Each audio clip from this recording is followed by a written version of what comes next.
Frères et sœurs, savez-vous de quoi nous parle le soleil dans la parabole du semeur? Marc chapitre 4, 1 à 20.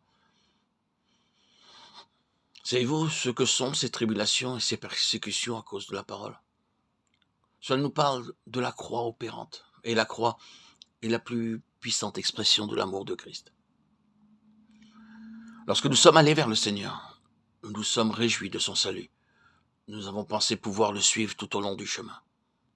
C'est alors que, dans son amour pour nous, il a permis à la croix d'œuvrer dans nos vies pour que nous puissions nous voir tels que lui-même nous voit. Nous sommes incapables d'apprécier la réelle valeur de ce qui est spirituel et constamment enclins à nous tromper sur notre état réel.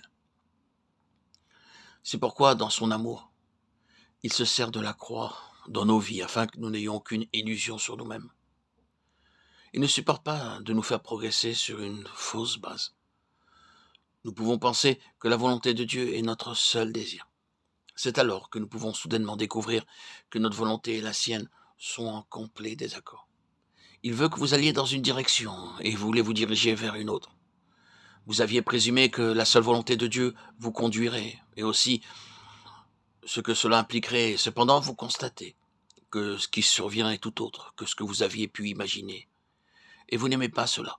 Vous commencez à raisonner, vous commencez à lutter, vous commencez à poser des questions. Vous n'avez jamais imaginé, lorsque vous êtes empressé de servir le Seigneur, que les choses tourneraient de cette façon. Il y a des problèmes dans votre travail, dans votre maison et partout ailleurs. Vous demandez pourquoi cela? Pourquoi? Pourquoi? Pourquoi le fait est que vous contestez avec Dieu? Reconnaissez avec moi que le dépérissement dont parle la parabole Marc 4, 1, 20 a son origine là.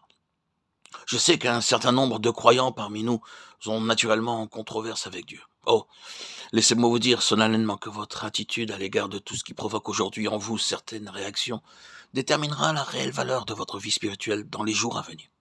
Vous pouvez vous soustraire à l'action de la croix et même vous réjouir de l'impression de bien-être que vous en éprouvez.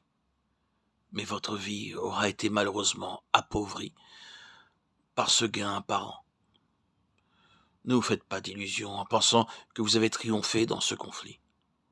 Croyez-vous que Dieu puisse perdre une bataille dans votre vie et qu'il puisse en résulter un enrichissement malgré cette défaite? Jamais. Si vous ne laissez pas vous conquérir aujourd'hui, votre déclin spirituel pourra ne pas être immédiatement apparent.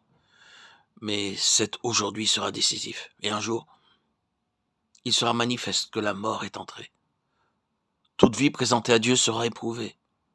Il ne peut accepter notre propre estimation des choses.